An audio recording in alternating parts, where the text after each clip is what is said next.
One day I'm gonna be everything I wanna be. I don't let it get the most of me. One day I'm gonna be free. I wanna be everything I'm gonna be. My future right in front of me. One day I'm gonna be free. I wanna be free. To let me be free. From the depths of darkness, a voice emerges. A host with a fire burning in his soul.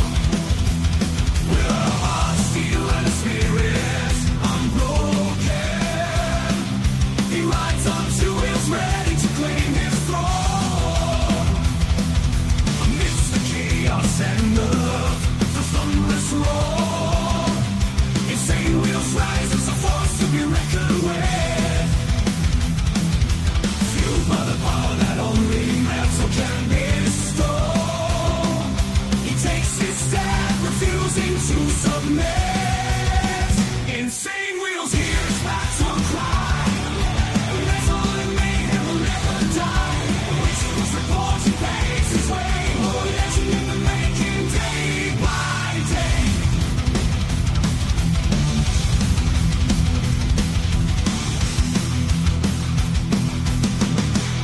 Happy freaking hump day to all you freaking legends out there, man. Great to see everyone in the chat, man. Let's freaking go. Absolutely. We have a lot to discuss, like you guys obviously see in not only the title, but as what I warned you guys in the chat there before we started. We have a big Trump announcement that's happening later on today. I may or may not be able to cover that because it may not be live during our hour here, so we may have to cover a bit of that tomorrow. We'll see how that goes. But I'll be keeping my eye out for everything. Nonetheless, we also have Russia-Ukraine peace deal updates on some of that. Maybe some sort of opinions. We'll see. But then we also, as we all know that everyone's talking about right now, is the Venezuelan drug boat latest regards to the second strike and the U.S. government basically annihilating that situation. So I am leaving a poll for you guys to go ahead and answer if we should have done the second strike or we should not have. Go ahead and let me know, and I'll figure out the end result by the end.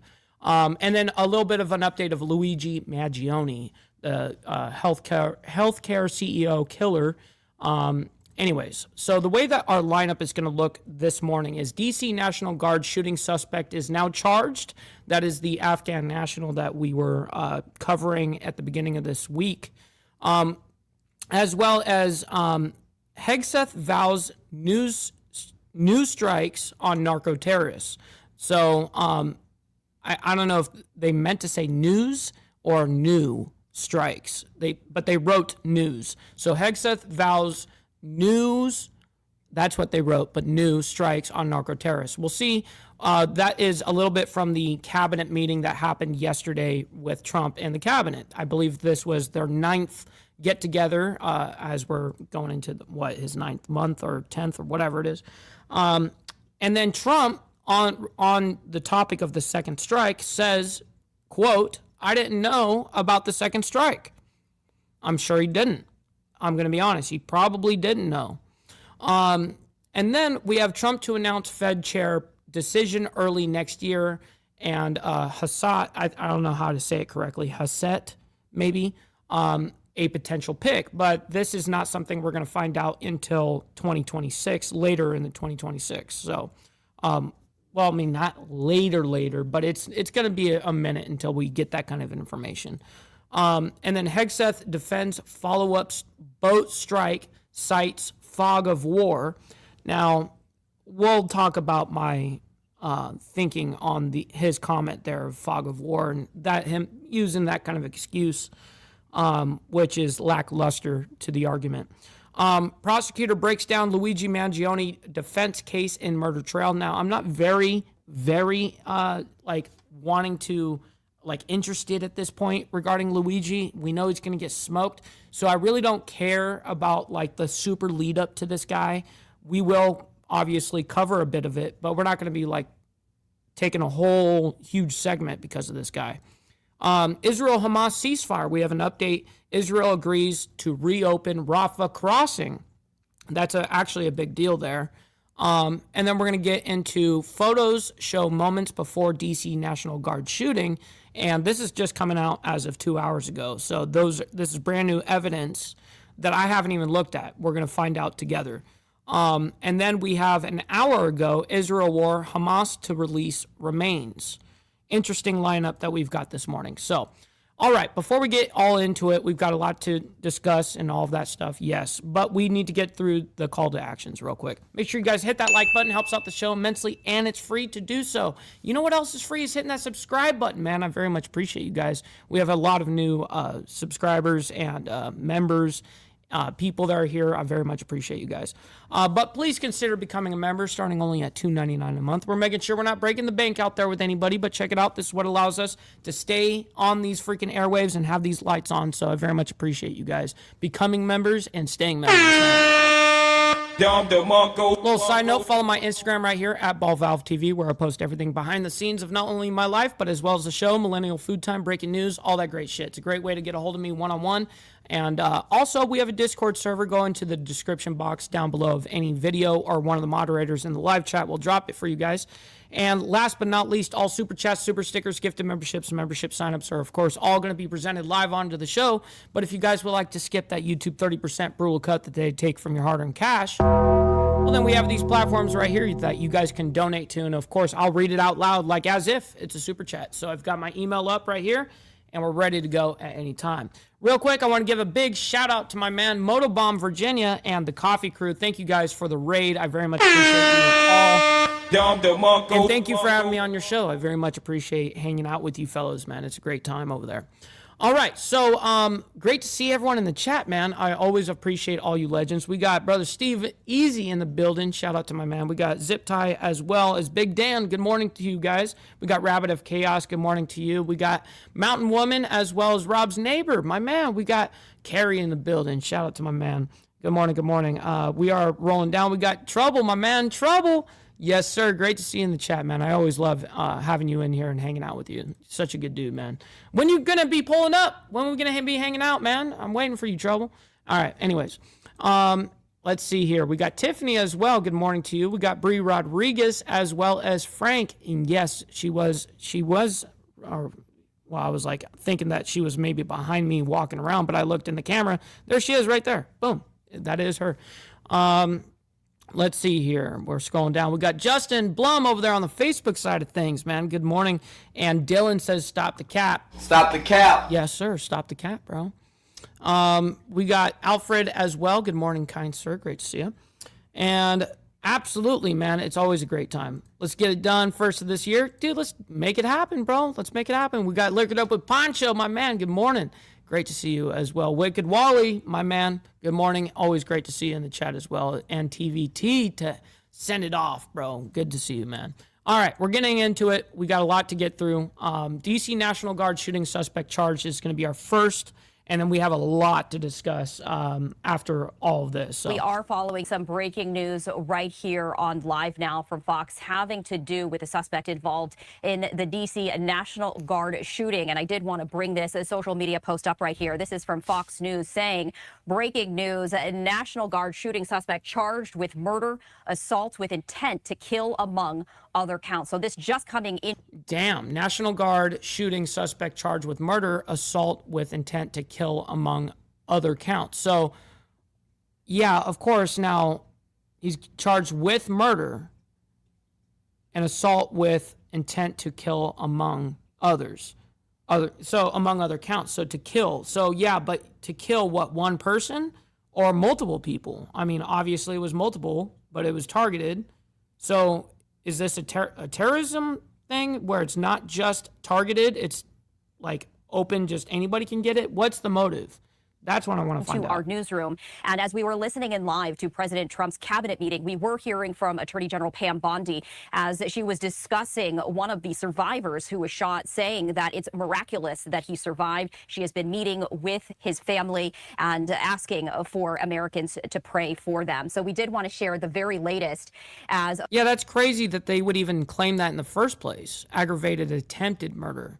Yeah, no, that's weird. A West Virginia National Guard member who was shot last week in that attack is still on the mend, and so we did want to share that with you. So some breaking... What's up, Prez and Gunpowder Nitro in the building? Shout news out to you right guys. Here that the National Guard is shooting suspect charged with murder, assault with intent to kill, among other counts. So we did want to bring that to you here right now. So we were hearing from Attorney General Pam Bondi, who met with the family of 24-year-old U.S. Air Force Staff Sergeant Andrew Wolf, asking for the public to pray for him. Meanwhile, another member of the West Virginia National Guard, Sarah Beckstrom, 20 years old, was killed in the shooting. My producer, Julianne, just handing me some additional information of this breaking news. The Afghan man, and you see his photo right there on your screen, he is accused of shooting 2 National Guard members just blocks from the White House last week. He was formally charged today with murder and other crimes. He is 20. So he is charged with murder already. 29 years old. He was charged with 2 counts of assault with intent to kill, 1 count of murder, and 1 count of possession of a firearm during a crime of violence. Now, the suspect that you see the photo of right there on your screen, he attended this hearing at Washington, D.C. Superior Court remotely from a hospital bed. And he was seen lying down with his eyes closed, and he appeared to be in pain. That's the information that we're reading out right here. His defense attorney telling the judge that his client pleads not guilty to all charges. So what? How? I mean, let's just be honest about the situation, bro. You did it. Like, what is there to get out of there? A man accused of shooting 2 National Guard troops near the White House has pleaded not guilty to first-degree murder and assault charges. Yes, of course. We just found that out. Okay, well, that's anyways. I mean, that's usually what they do is they plead not guilty and then try to work out a deal. All right. Hegseth vows new strikes on narco-terrorists. Now, this is the beginning of, well, we're only going to show some parts of this big meeting that happened yesterday between Trump and his cabinet. This is his 9th meeting with the cabinet during this term. And there's only a couple of clips that made the quote, like, you know, like the mainstream part, you know, because it was like an hour and 40 minutes. But so there's 2 clippable parts in this and regards to these strikes. We're going to go ahead and bring this up and we're going to talk about both of them because they don't show a super amount of context, but we got enough to get some understanding. Recruiting and retention over this year are at the most historic levels our country has ever seen. I had a chance to be on a aircraft carrier destroyer over Thanksgiving. The spirit in our ranks since the election under President Trump is unprecedented. I've never seen anything like it as a soldier myself in uniform, and I know a lot of you feel the same way. We've ripped out the DEI and the political correctness. It's all merit-based at the department. We're getting back to basics: accountability, training, readiness, lethality, and that's reviving that spirit. And Mr. President, we're rebuilding the military, historic investments. I just took briefings on the Golden Dome and F-47, next generation capabilities that are going to make sure that for generations to come, America has the most powerful, most capable, most lethal. Shit, what's up? Is that who I think it is? I'm gonna guess that's Straight Jacket. My man, what's good? Hopefully you're enjoying your morning. We got Steve Posey in the building as well. Always appreciate you, fellas. Military in the world, which you have rebuilt once and we're rebuilding again. And then we're reestablishing deterrence and credibility. If you look at what happened, we deal with every day the outcome of what happened in Afghanistan, the debacle under Joe Biden. We just dealt with it in the streets of Washington, D.C. with those 2 National Guardsmen. And then what happened on October 7th with Hamas, what happened in Ukraine, a war that never would have started under President Trump, we're having to rebuild that. So whether it's freedom of navigation and taking the fight to the Houthis, whether it's Midnight Hammer, those beautiful B-2s going 37 hours back and forth, undetected, delivering with precision, and Iran not getting nuclear capabilities, Europe and NATO stepping up to 5%, Okay, but that's kind of a little bit of a deviation there. But anyways, we got Hardwire in the building as well as Kel up there in Canada. Thank you guys so much for hanging out with us this morning, man. I really appreciate you. We already have 77 of you guys in here. Make sure you guys hit that like button for me. listen, you guys don't have to like the craziness that's happening around the world, but you guys can like it for me and what we do here on Insane Wheels, man. So thank you guys. Down our Southwest and double tap that screen if you're on the vertical side. border. It's been an honor to work with Christy and Tom and everyone else down there to lock What's up, it Papa? to zero operational control of our border. And all that's good. going after narco terrorists and designated terrorist organizations in our own hemisphere. As I've said, and I'll say again, we've only just begun striking narco boats and putting narco terrorists. Oh, I believe that to be true, what he just said there. This is just the beginning. I absolutely agree that I can see your line of thinking here, Hegseth, and I see what's happening here into regards of Venezuela. I know that this is just the beginning in your mind, what you want to do. Brutal. But we got Glare 1%er in the building, as well as, let's see, we got my man Trouble, Hardwire chilling with us. Mike, the thing with the second strike on the drug boat are a mercy strike because the individuals will suffer worse fate as shark food. Well, yeah, I mean, if you just leave them there, yeah, theoretically, but you're supposed to get rid of the as someone that's actually involved in, was involved in shipping, I understand even when something like this happens, the goal is to sink the ship, but not the people, okay? So you sink the product, what they're trying to move, and then you don't kill the people. You actually go on a rescue mission now and you pick them up. And then you can actually get more information out of them if they are actually doing what they're actually doing, right? Anyways, back to this. At the bottom of the ocean because they've been poisoning the American people. And Joe Biden tried to approach it with kid gloves and allowed them to come across the border. Cartels take over community, 20 million people, hundreds of thousands of Americans poisoned. And President Trump said, no, we're taking the gloves off. We're taking the fight to these designated terror organizations. And it's exactly what we're doing. So we're stopping the drugs, we're striking the boats, we're defeating narco terrorists, and we're standing. And you may say one thing, that drugs coming in through the sea by sea are down 91%. And I don't know who the 9% is. I'm not sure either, sir. But down 91% by sea. We've had a bit of a pause because it's hard to find boats to strike right now, which is the entire point, right? Deterrence has to matter, not arrest and hand over and then do it again, the rinse and repeat approach of previous administrations. This is meant to get after that approach. And I will just end by saying, as President Trump always has our back, we always have the back of our commanders who are making decisions in difficult situations, and we do in this case and all these strikes. They're making judgment calls and ensuring that they defend the American people. They've done the right things. We'll keep doing that, and we have their backs, Mr. President. Good job. Thank you very much. All right, so now the next clip from that meeting, Trump actually says, quote, I didn't know about the second strike, which I actually do believe. I fully believe that he probably had no idea about a second strike happening. I wanted to clarify something that you had said on Sunday regarding the boat strikes near Venezuela. You had said that you didn't know if the second strike on that one boat had happened, but you wouldn't have wanted it. Now that your administration has acknowledged that it happened, do you support that second strike? And Mr. Secretary... See, and that's a good question. That's an actual valid question that is being asked right now.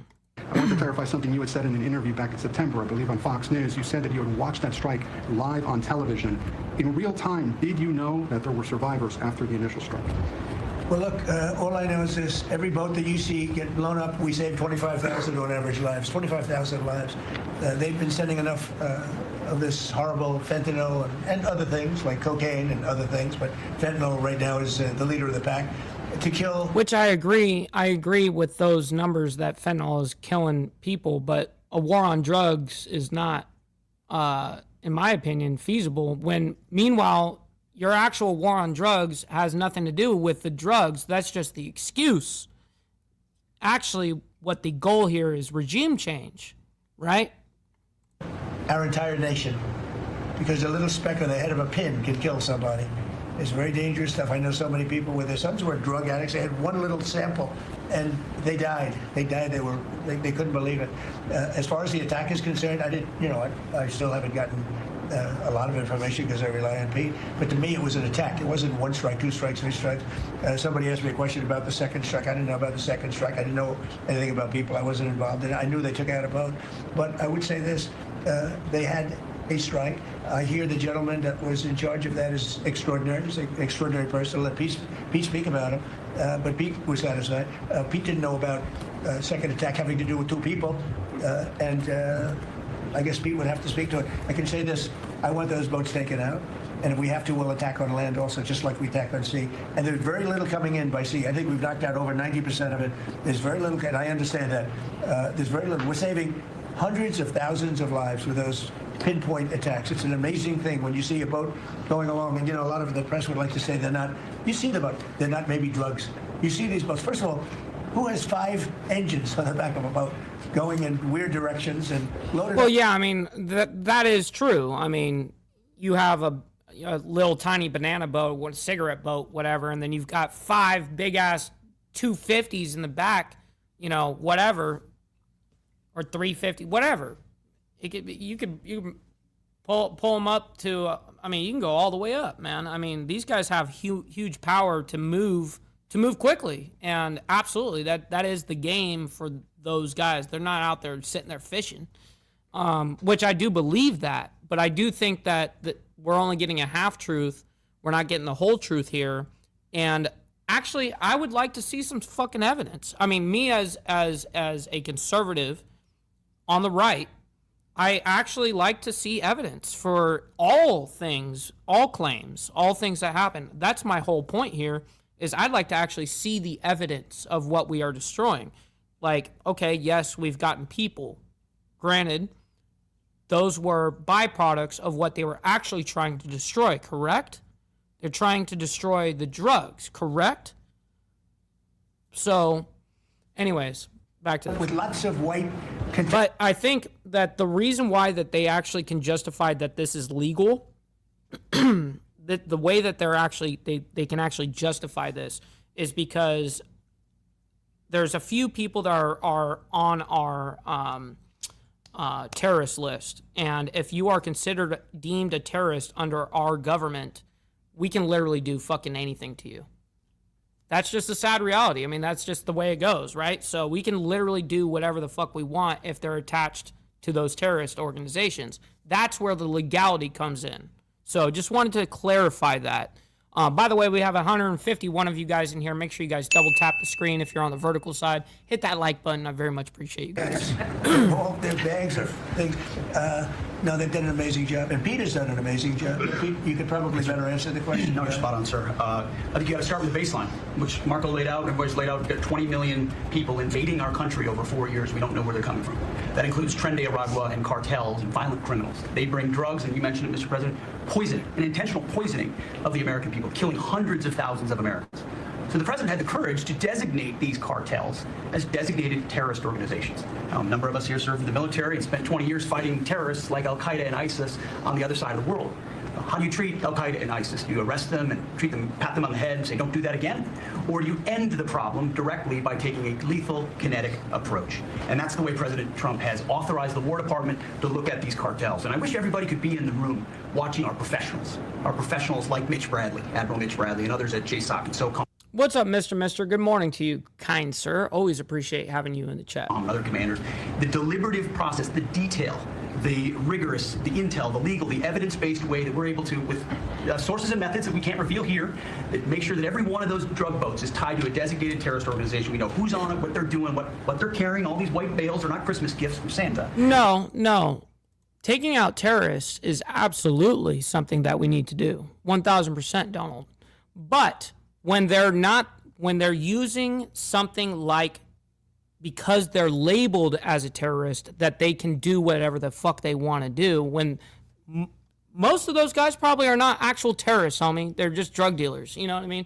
And because they have been deemed an actual narco-terrorist, then we have the legal grounds to take them out completely. And some people are going to go ahead and say, yes, we need to do that.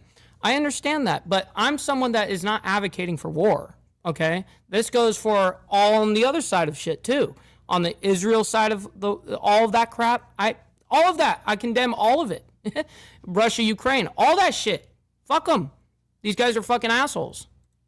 This is drugs running on motor fast boats or submarines that we've also struck. No one's fishing on a submarine.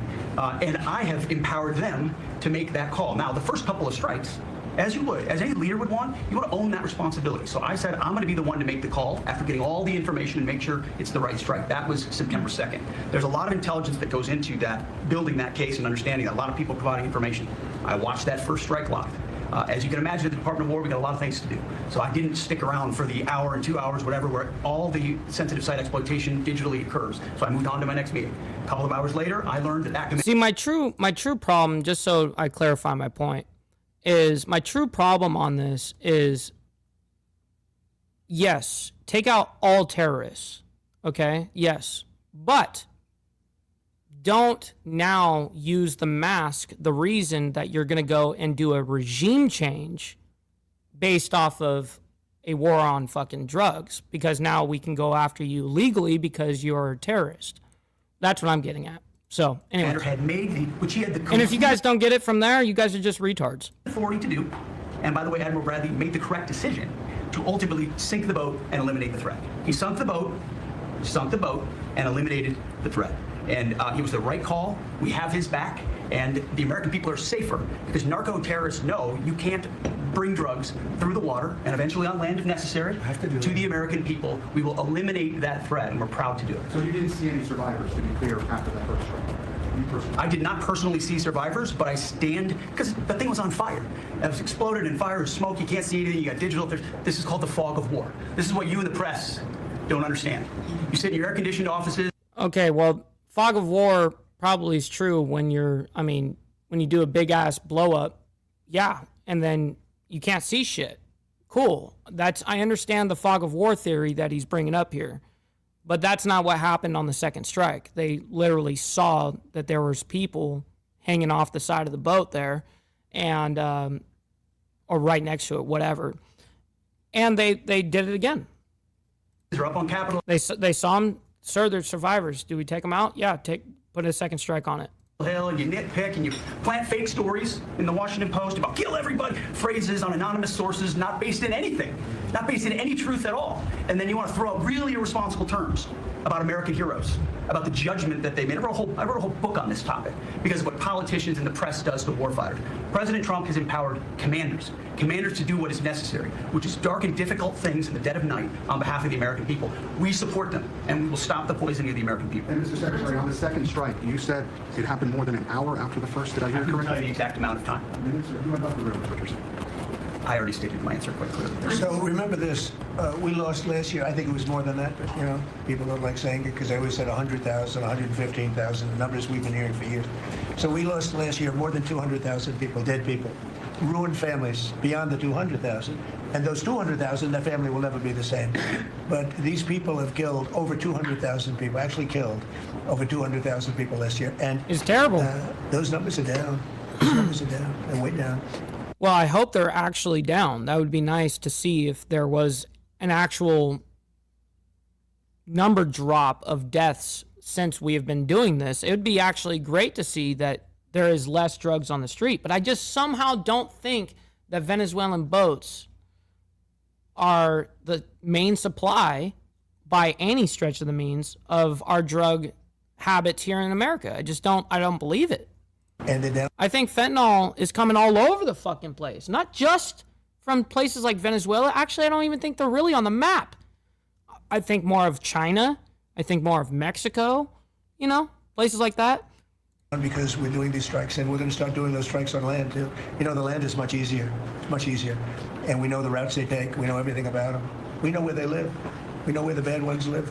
And we're going to start that very soon, too. Mr. President, thank you so much. Mr. President, why won't we start that? We're going to drive those things down somewhere. And then you're going to have families be able to live without the fear of their son or daughter just having a pill to have a little fun and ending up dying within a period of 60 seconds, right?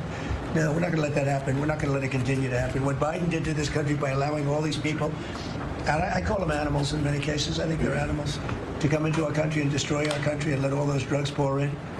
Let people just walk across the border like it was nothing.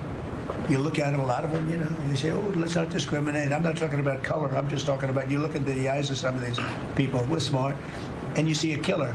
Come on in. Just come on in. 11,888 murderers. Many of them committed more than one murder. He allowed them into our country, totally unvetted, totally unchecked. But he also allowed drugs to come in at record numbers, and hundreds of thousands of people a year died. and we're taking those son of a bitches out. Yeah. Thank you so much, Mr. President, for thinking we're Christians. I think this is the most transparent demonstration I ever seen. I'm impressed by these people. I'll tell you, how strong are you? You've been holding for 2 hours. You know, there are very few physically. There are very few people who could do that. I'm very proud of you. I have no idea who you are, but you're strong. That's hilarious. He's complimenting a microphone holder. I guess he's been standing there for a couple of hours, and he complimented him there at the end. That's actually fairly funny. All right, we're moving on, though. Trump to announce Fed chair decision early next year and has set a potential pick. I think I'm saying that correct, the person's name. But, you know, I fuck up all the time. That's what I do. So always remember, embrace your fuck ups. Don't beat yourself up over past mistakes. You are going to fuck up again in the future, quite possibly in a most spectacular fashion. Why worry about yesterday's fuck-ups when you have tomorrow's fuck-ups to look forward to? You are a fuck-up, and fucking up is part of your growth process. Embrace the process. Shit.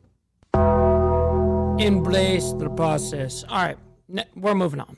Let's bring up this whole thing regards to the Fed chair, and we'll talk about it quickly. We're not going to talk about it forever. We don't need to do that. This is happening early, somewhat of 2026, but this is them talking about Trump is going to be appointing essentially a Fed chair. All right, welcome back in here to Live Now from Fox. I'm Andy Mack. Obviously, maybe a little bit of a Christmas present come early for lots of newborn babies around the country as the Trump accounts an announcement made earlier today by the White House. We saw President Trump there in Washington, D.C. talk about this as Trump accounts are here. President Donald Trump unveiled details on the game-changing saving tool for every American child and the historic commitment by Michael Dell and his wife Susan to invest $6 billion, huge for America's future. As Damn. This new forum Tuesday that a $6 billion donation. Wow. President Donald Trump just unveiled details on the game-changing savings tool for every American child and the historic commitment by Susan, which I don't know the rest of that, but to invest $6 billion, huge for America's future. That's a W, dude.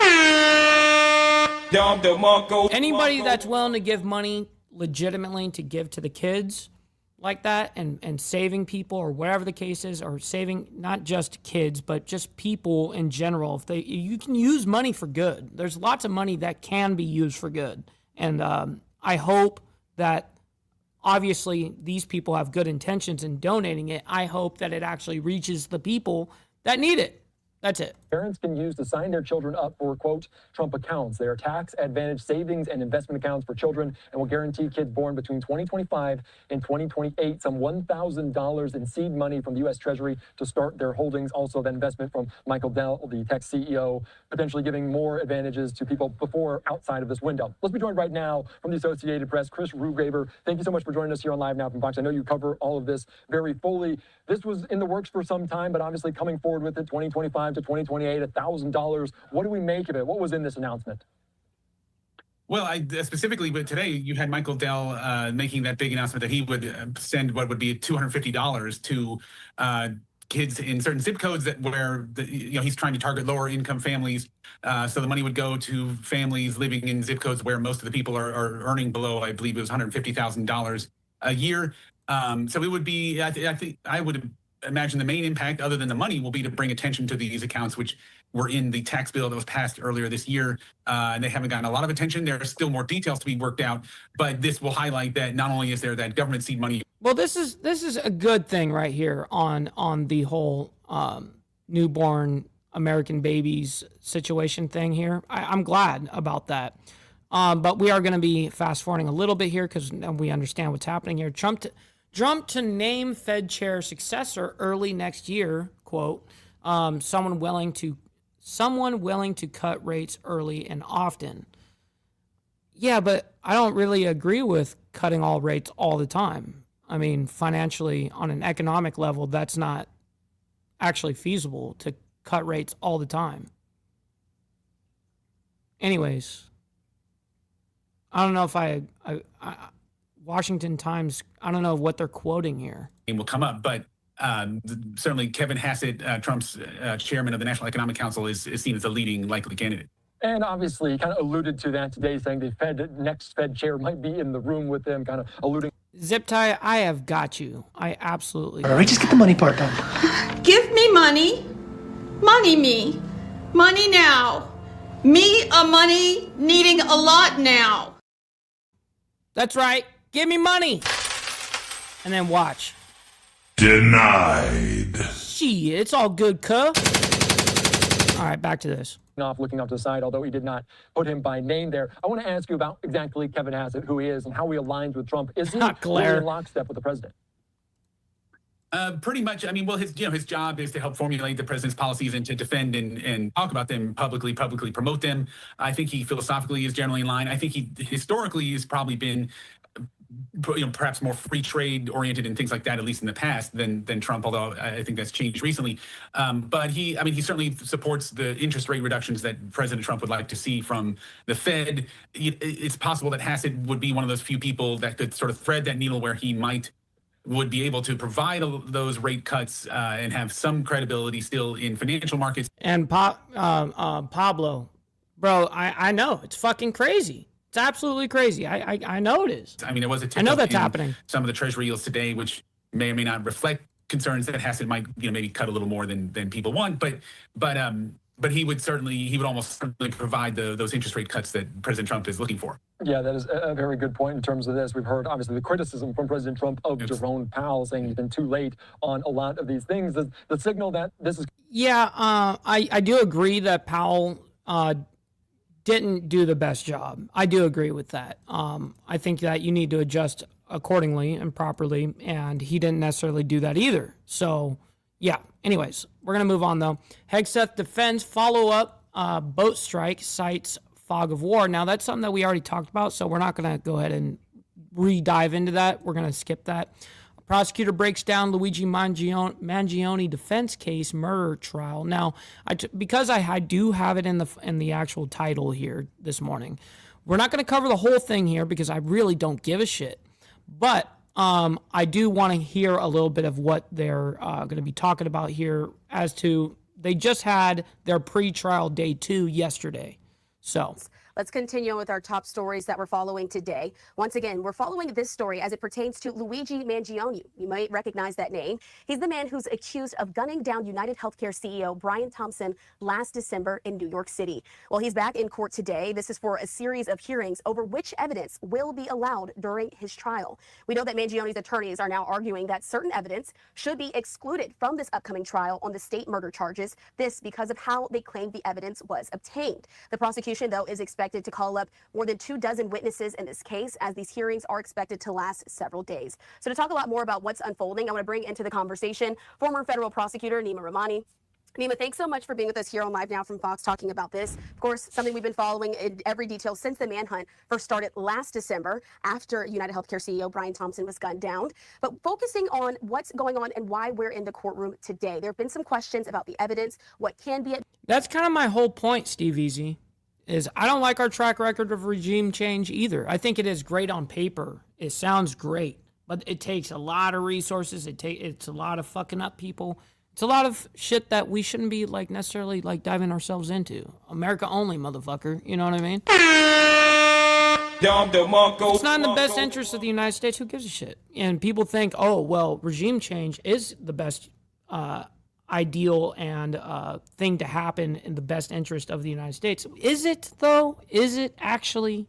Just asking. Anyways, we'll go back to this. Should be admitted. In fact, there was even a question about whether or not Luigi Mangione's Miranda rights were read to him as he was being arrested. Can you sort of go into what we're seeing as well? Christina, this is an important multi-day evidentiary hearing, a suppression hearing, where the defense is trying to suppress some of the evidence seized. And hold on, I got a question. Why are you gay? I'm just asking a question here. You are gay. Well, he said it, but anyways, shit. Oh my God! Just saying. Some of the statements made by Luigi Mangione in violation of the 4th and 5th Amendments, respectively. So there's a lot of specific questioning as to what happened and when it happened. And I'll start with the 4th Amendment. Under the 4th Amendment, oh my God, law enforcement, they do have the right to conduct a Terry stop. That's what's considered a stop and frisk. And for that, they can ascertain someone's identity and pat them down for weapons. So that's what happened first. Do you think that I don't know the fucking story here? Or what are you doing? You're gonna have to, dude. Now I'm totally disinterested. Fuck him. We already know that we reported on it on day 1, day 2. You know, these guys just want to sit here and make content out of shit. I don't give a shit about the content. I care about the facts. What is happening? No one can fucking do that in the mainstream. Anyways, we're going to move into just 4 hours ago, Israel-Hamas ceasefire. Israel agrees to reopen Rafah crossing, which is actually a big deal. Let's go ahead and bring this up and we'll talk about it real quick. We have some breaking news to share with you this morning regarding the situation over in Gaza. Israel has said that it is going to reopen a key border crossing in order to let Palestinians evacuate. We do have a live look over in Gaza on this Wednesday. Take a look at this as I read some of this reporting courtesy of the Associated Press. The statement about opening Rafah came from Kogat, the Israeli military body charged with facilitating aid to Gaza. It said Israel would coordinate with Egypt on the exit of Palestinians under the supervision of a mission from the European Union. Those wishing to leave Gaza will require Israeli security approval. That is according to the organization. The ceasefire deal calls for the crossing to be opened for medical evacuations and for travel to and from the Strip.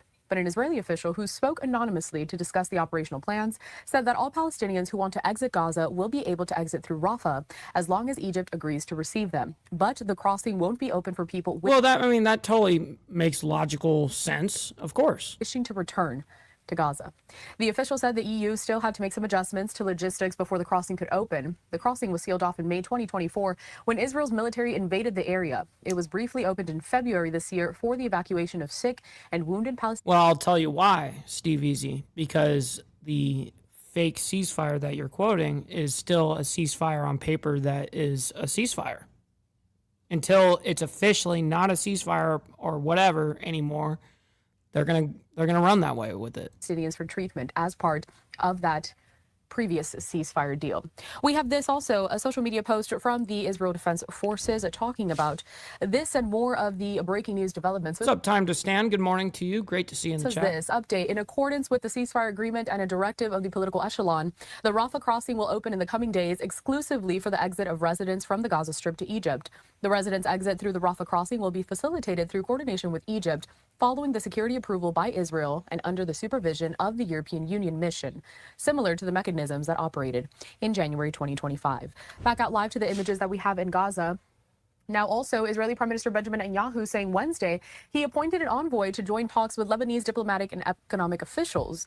The Prime Minister's office calling the appointment, quote, the initial attempt to create a basis for relations and economic cooperation between the two countries. It did not say when or where the talks would be held. Netanyahu's office said the appointment would come from the office of his national security advisor. Israeli media identified the envoy as a former diplomat and the council's deputy director for foreign policy. Israel and Lebanon have been in a state of war since 1948. Israel and the Lebanese militant group Hezbollah fought a months-long war that ended in a shaky ceasefire 1 year ago. And just some more updates coming out of Gaza. We know that Israel on Wednesday also saying, again, that it's going to let Palestinians leave Gaza through that reopened border crossing, complying with that U.S.-backed ceasefire deal, even though it also said that partial remains returned by militants did not match the hostages still in Gaza. Now, that is correct. But we also have an update regarding the whole remains of the remaining hostages. I think there was like 3 that were missing or something like that at this point, or 2 or 3. I can't really remember. I really can't. But anyways, Israel War gave an update on this whole thing. Hamas to release remains. So we do have that update for you. But we're going to move on to first. We have 3 hours ago, photos show moments before D.C. National Guard shooting.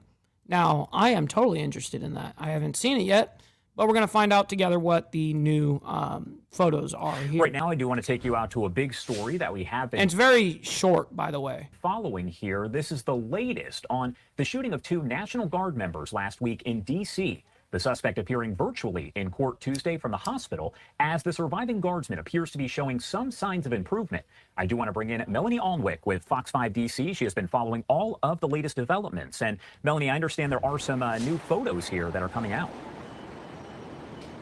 That's right. So, it's 1 week now since that shooting here outside the Farragut West Metro Station in downtown Washington, D.C., just about a block and a half from the White House. People continue to come up from the metro. They stop by the little memorial that has been growing out here. They pay their respects. What we do understand yesterday in court, yes, during that arrangement, there were new photos that were released by the government that show the moments before the shooting here at the metro station. Now, let's take you to some of this video. 29-year-old Ramanala Lockenwall could face additional charges in the shooting of those 2 West Virginia National Guard members the day before Thanksgiving. He pops in every so often, but I know he's been super busy doing his own thing, and with respect to shit like that. But I'm sure he'll let us know. From his hospital bed guarded by officers, Lockenwall pleaded not guilty to 2 counts of assault, 1 firearm charge, and first-degree murder. Those new surveillance photos presented in court documents show Lockenwall standing by the Farragut West Metro entrance for at least a minute before the shooting. In another photo, the suspect, who is circled in red, is approaching a group of National Guard members circled in blue. That is the moment witnesses say gunfire erupted, striking both 20-year-old Sarah Beckstrom and 24-year-old Andrew Wolf in the head.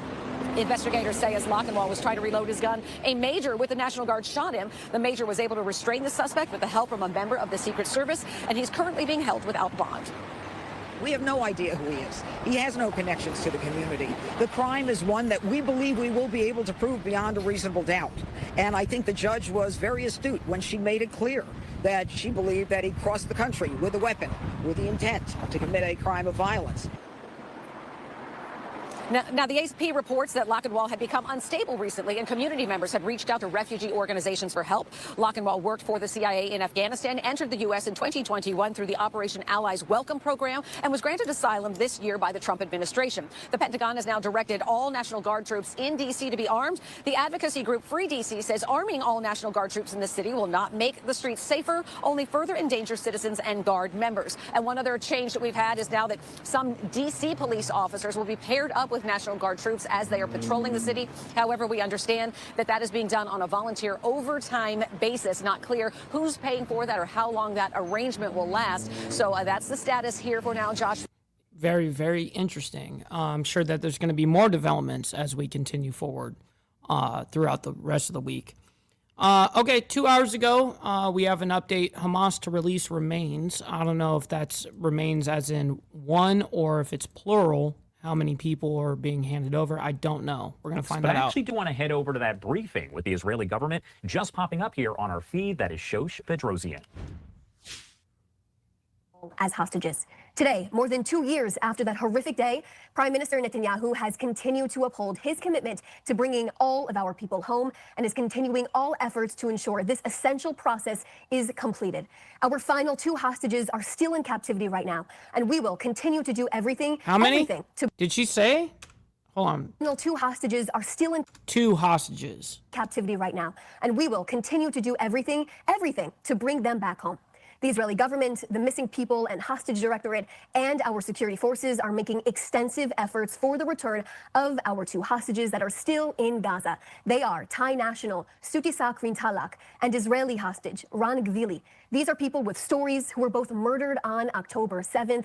Sutisak was a farmer, and Ran was a hero on October. What's up, Brennan? Great to see you in the chat, 7th, man. working to save people. Their families deserve the right to have a proper, dignified burial and to grieve their loved ones. We will be releasing more information about Sutisak and Ran at some point this evening with a video statement about their stories, who they were, and what happened to them on that horrific day of October 7th.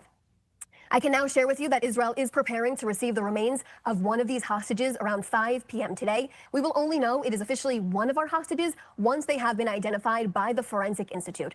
Now, the world has been spun into Hamas's web of lies for nearly 2 years now. 2 years, specifically the media, who has vindicated the terror group by spreading their deception and propaganda routinely. What web of lies, you might ask? The lies about their commitment to the ceasefire, the status of our hostages. Oh, man. I don't want to hear the bias part of, I mean, it's all been biased, but, okay. So I want to actually see, she's actually showing like the different lies that Hamas, of course, has done what you expect them to, right? So why do you need to justify yourself? Anyways, I want to actually get to the main part here. Hostages have been returned as per the hold on. Let me bring that just a little bit further back. Be opened both ways when all of our hostages have been returned, as per the entire agreement, which we want to happen immediately. Now, on the latest regional developments, Prime Minister Netanyahu visited our wounded reserve soldiers, our heroic soldiers, at Sheba Medical Center this week. These soldiers were part of an operation to apprehend suspects from the Jama Islamia terrorist organization in southern Syria, who have advanced terror attacks against Israeli civilians. Now, during the operation, armed terrorists opened fire on our troops, who then acted in self-defense. The Prime Minister praised the soldiers for their actions in battle and wished them a full recovery. He conveyed that Israel is determined to defend our communities on all borders, to prevent terrorists and hostile actions to take place against us, the importance of protecting our Druze allies, and ensuring that the state of Israel is... I'm sure that you really, really care about the Druze. All right, we're going to move on. Let me see if that we have any other update, because that was the latest IDF update. There's, let's see here. There is a couple of things. There is new Dems unveil healthcare action plan. All right, let's bring this up. And this will be our last story for the morning. Let me go ahead and present this to you guys. Give me 2 seconds here. Here we go. We do have a news conference that we've been telling you about that is now officially getting underway. This is with Democrats about affordable health care. Let's lift up the audio here and listen in. We're here today as we stand. Can't wait to hear the bullshit on this side of the equation, too. And here today, New Dems represent the largest ideological caucus in Congress with 115 members. We were 116, but Governor-elect Mikey Sherrill has stepped away. So we're looking forward to filling that seat. New Dems represent the middle majority of Americans. These are the folks who are tired of the gridlock, tired of the extremism in Congress that prevents us from addressing the... Good. That would be awesome if you guys actually are the New Dems and you guys are like actually center of the road, actually. I mean, even being left of center, that's great. Whatever, be your party. But the radical sides, man, is just brutal. The important issues they're facing every day in their lives as they're trying to just go from day They ruined to the day. Democrats. As we all know, healthcare is top of mind for these individuals. And for our constituents, we know that, and as their representatives, that's what we're working on. Hardworking Americans are preparing to pay, on average, 114% increase in health premiums. Think about this. They are... Be good, brother Steve Posey. We'll see you on the flip side. Always appreciate you. Seeing their premiums double and even triple. Many Americans are going to lose their coverage altogether, all because of the backwards and extreme efforts of this Trump administration and congressional Republicans. That's why I'm so happy to be joined on stage today by some of the brightest minds in our coalition to announce the release of the New Dem Healthcare Action Plan. These lawmakers have worked tirelessly to craft a common-sense, pragmatic, and forward-looking agenda that will guide the New Dems' work to lower costs, expand access, and improve quality of care for every American and their family. I want to thank the Healthcare Working Group Chair, Congresswoman Terry Sewell, as well as our task force chairs, Dr. Kelly Morrison, Chantel Brown, Julie Johnson, and Madeline Dean, for their vision and their leadership. I also want to recognize... Just get to it, man. I don't want to get to all these other fucking people you got to thank. Now I'd like to turn it over to our Policy Vice Chair, Nikki Budzinski. Thank you. Great. Let's actually Thank you, hear Brad, some and substance. Thank you all for being here today. As Vice Chair of Policy, my mission has been to craft a practical, common sense New Dems agenda that speaks directly to the challenges keeping families up at night. Right now, those challenges are all about cost. It's wondering how you're going to afford the electric bill as temperatures drop. It's worrying whether your child will have access to a strong public education. And it's questioning if you'll be able to get affordable, high-quality health care when you need it. In the richest country in the world, these shouldn't be privileges for a select few. They should be accessible and affordable for every person across the country.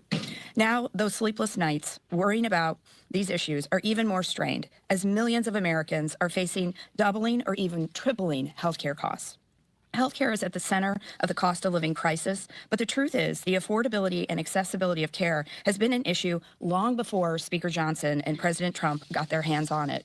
It is imperative that we reverse Republican cuts to Medicaid and the ACA, but we also can't just go back to the status quo. We need an agenda that offers a new vision and one that inspires. Reverse what? Illegals not having health care? What do you want to reverse from what is being taken away? That's where the New Dems Healthcare Action Plan comes in. in. Or what was taken away during the Triple B, right?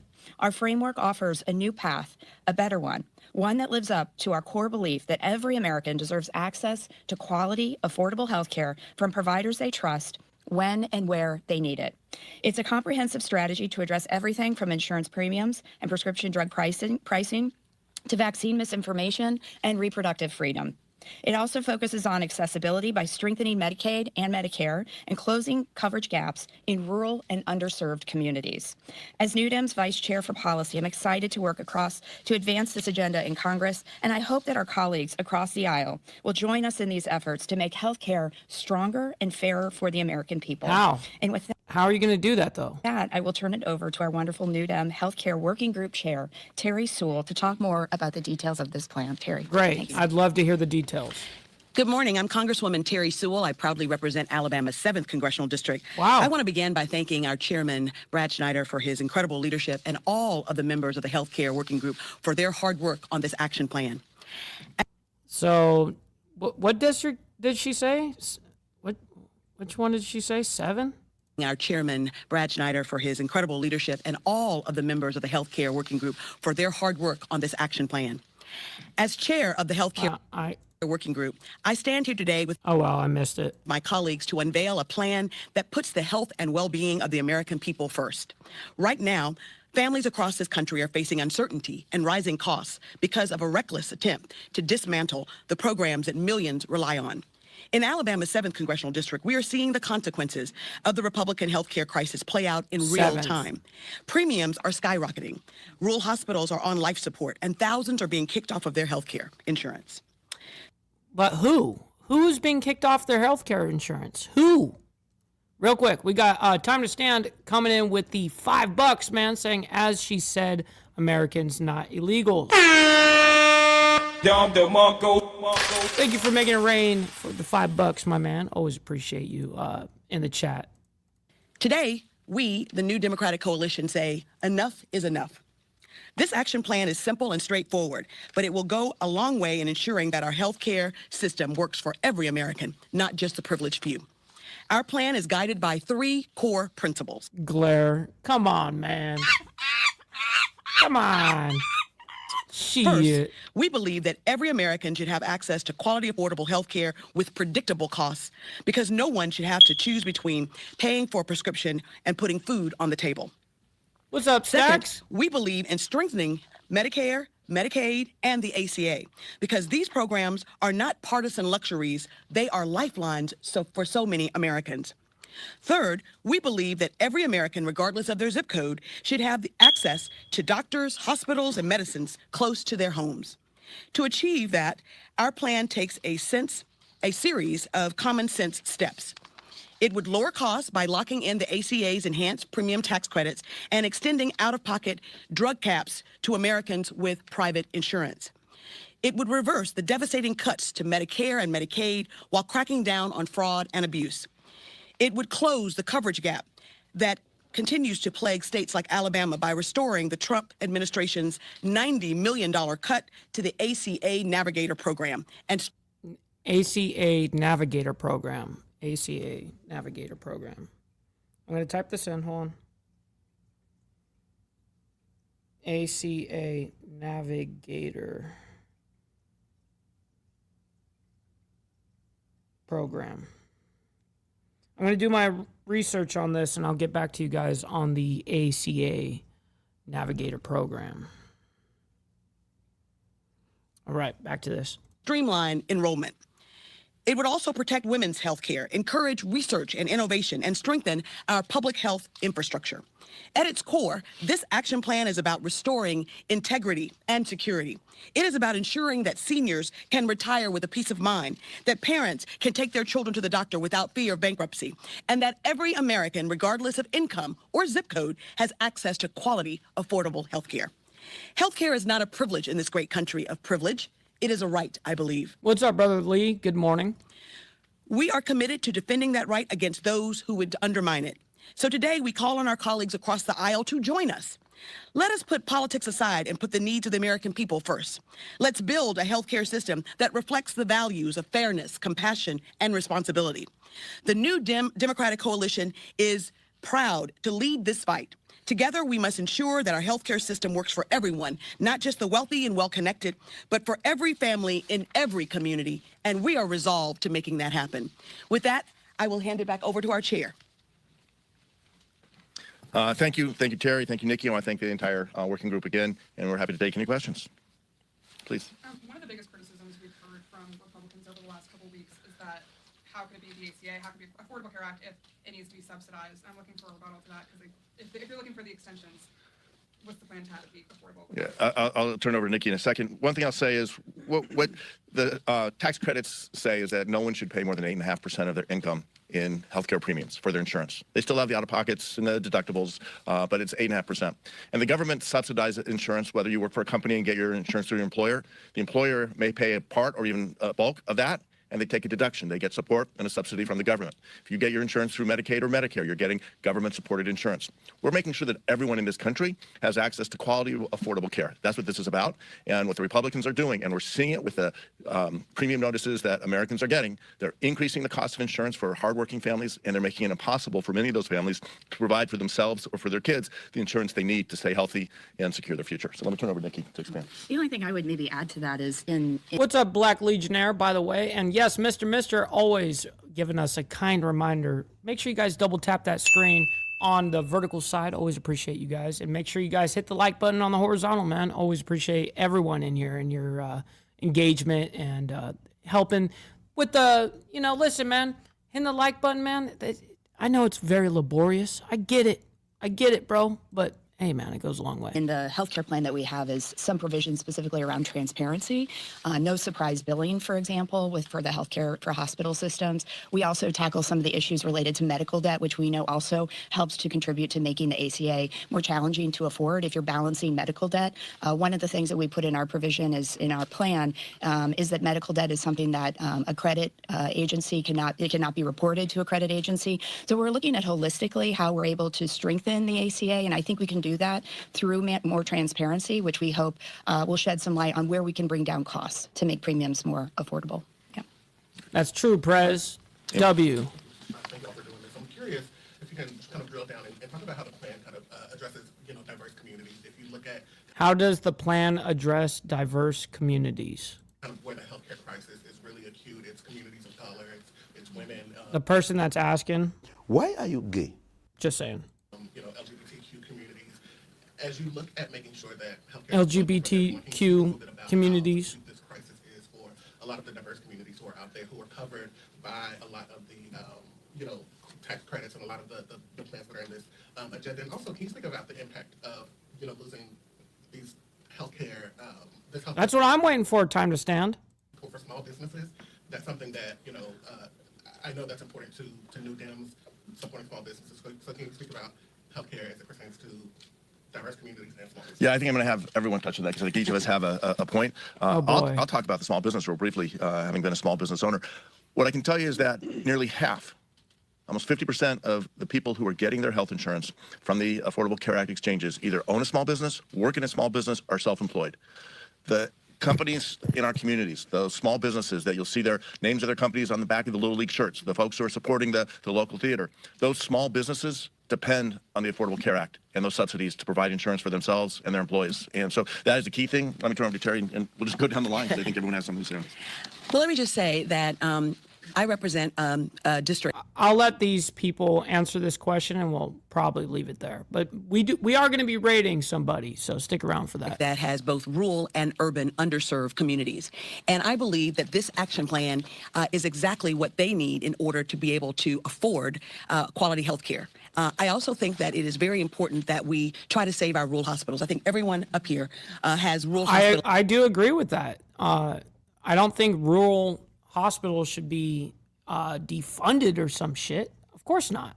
In their district. And if that's just a talking point for these fucking assholes, now, listen, there may be, because I know anecdotally, Steve Easy, he's got, he lives in a rural area, and he lost a hospital. And was it due to this?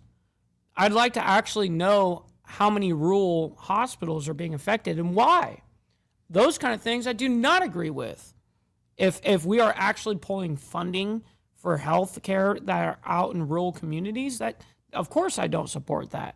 of us who are in states that did not expand Medicaid, like Alabama, those rural hospitals are on life support. And so we believe by making sure that we have ACA navigators that can help on the front end to enroll vulnerable communities, as well as making sure that we're securing our rural hospitals by supporting access to those hospitals, as well as making sure that we have timely reimbursability, which I think has been a major problem for so many of our constituents. And what's up, trigger warning? In fact, I dare to say that I write more letters to CMS than any other agency in the federal government over my time here in Washington. So trying to make CMS more efficient will also be a lifesaver. And in terms of small businesses, I think Brad is absolutely right. I can tell you that in my district, recently at a town hall meeting, one of the gentlemen who works for a small business, has only 6 employees, he has been affording his health care insurance through the ACA for the last 5 years. And his plan, which is a silver plan, was $188 with the enhanced tax credits. He received a letter from Blue Cross Blue Shield that said that his plan, the same plan that he has now, and pays $188, will go up as much as $1,500. This is not something he told me. He shared the letter with me, and it's unacceptable. This man he's 60 plus years old. He and his wife are both in their 60s. They rely on the Affordable Care Act for their health insurance, and they simply cannot make ends meet and pay for health insurance when it goes up that dramatically. Jerry, just to be clear, it's $1,500 a month. $1,500 a month. Yes, that's exactly right. And so it is really unacceptable what our Republican colleagues, it's been a Republican healthcare crisis that they created, because we know that by expanding or extending the Affordable Care Act tax credits by December 31st, so we would ensure that these dramatic increases would not occur. Please know that both small businesses and minority communities are top of mind when we in the New Democratic Coalition drafted this plan. Can I add something Yep, to that? I just want to highlight something Julie, else. Oh, yes, of course, of course. I just want to draw attention to, when we're talking about underserved communities, the restoration of the cuts to research in particular, and how important that is to serving the unique needs of our underserved communities. What this administration has done to basically gut NIH is devastating when we're trying to better understand the unique impacts and the unique healthcare needs of our underserved communities. So you'll see that is also in Terry's plan, the healthcare plan, to restore that funding. All right, we'll listen to her because she was in the frame, and I've been going, I can't wait to listen to this chick. I'm Julie Johnson from Dallas, Texas, 32nd. Texas leads Dallas, Texas. Brutal. The nation in people without access to health care. We are a minority state. 60% of our population are people of color. And we have over 6 million people without access to health insurance currently. And with the ACA cuts that are going to happen, we're going to add another million. And when the Medicaid cuts happen, we're going to add another couple million. And so our healthcare crisis affects all people of color. It affects all LGBT. No shit. Okay, that's great. Great talking points. But tell us what you're going to do to fix said fucking fucked up equation. What are you going to do about it? That's all I want to know. It affects so many people in our state. And I think if you look at also to your question, unfortunately, we have huge. They just want the ACA essentially extended, and they want to drop the shit from the Triple B. That's it. And they want to, literally what the Triple B outlines is in the aspect of Medicare or medical insurance or whatever, is we're not going to be funding illegal immigrants with health care. We're not going to do that anymore. Yeah, I think that's a good fucking idea. So you wanting to reverse what the Triple B has done, well, the Triple B is only done by keeping illegals off the healthcare system and booting them off the healthcare system. So that's what I'm trying to figure out. What else are you trying to fix aside by giving illegal communities healthcare back? Economic gaps of working people of color from working white people. That is a system that we have to address in this country as well. What? That why so many more people of color are on Medicaid and are on need these tax credits. It's another conversation that we need to address. But this plan is critically important to making sure that we have a safety net for everyone. In Texas, we have had 27 rural hospitals close in just the last 10 or 15 years, and we are facing many, many more. Our healthcare crisis is acute in the state of Texas because Republicans have consistently failed to prioritize the healthcare people. Now, you have to remember, this isn't a money issue for the state. we're sitting on almost a $70 billion surplus fund. We can spend the money to have healthcare in Texas if our elected leaders chose to make that a priority. But instead, they have consistently chosen not to make that a priority at the state level. So it's mandatory that us at the federal level come in and make sure that these programs remain intact. Millions and millions of Texans rely on Medicaid. And due to the low income gaps, that the ACA is critically important. And we need these subsidies because people can't afford it. And the alternative is we just have millions more people without access to care that then use our emergency rooms as a revolving primary care facility and have mounting debt. And then we have more unfunded care that the system cannot sustain. Just an example is my wife is a gastroenterologist. Your wife, you just had to go there, didn't you? You needed to, just get on that grandstand, that soapbox. Let's get up there. Let's just lay it all out there. I got the microphone. I got everything right now. I can show off to these LGBTQ reporters that are asking me this thing. Now I'm going to include my inclusion. And she would do hospital call. And I remember very clearly, there was a weekend when she was on hospital call in the Dallas-Fort Worth Metroplex at a large hospital where she had 62 consults in a weekend. Only 2 had insurance. That is not sustainable for our provider networks. That's not sustainable for our healthcare providers to be able to do that.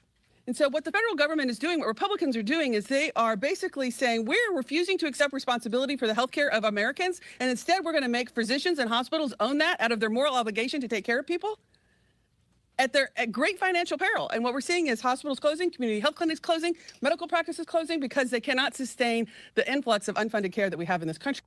I got you guys. Why are you gay? And so why the New Dems plan is so critically important is we keep the safety, we keep together. It's not perfect. There's so much more work that we can do, but the safety net is there to What up, Road Runner? Great to see you in the chat. keep our healthcare system from completely falling apart. And so I think it's critically important. I think what this plan does is keep all of those things in place for all the communities. So Great, thank you. Dr. Marshall. All right, I think that's enough. I think that is enough. I've listened to the bullshit enough. All right. Listen, ladies and gentlemen, I cannot do this show without you guys. I'm very honored to be able to do this Monday through Friday. This is what we do, reporting news from 10 a.m. to 11 a.m. CST. So every morning, man. And then Saturday morning for you guys, we give back and we have our members-only live streams. Now, we are going to be back tonight as well because, as you guys know, it's Wednesday night, and that means we are going to be on the Diamond Effect podcast, and we're going to be streaming it here as well. So at 7 p.m. Central Standard Time, we're going to be back and at it, and we're going to be having a great conversation on the topic. So anyways, stick around for the raid. We're going to be raiding. Let's see who did I select? We got my buddy Kieran from Down Under. He's over there in Australia. Make sure you guys go let him know that we're giving him a mic ball raid. We're coming in and having a good time. So anyways, always appreciate every single one of you guys. Thank you for all your contributions, your engagement, hitting the like button on the way in, on the way out, doesn't matter. Very much appreciate all of that. All right, ladies and gentlemen, much love, honor, respect, and we'll see you guys later on this evening. God bless. From the depths of darkness, a voice emerges, a host with a fire burning.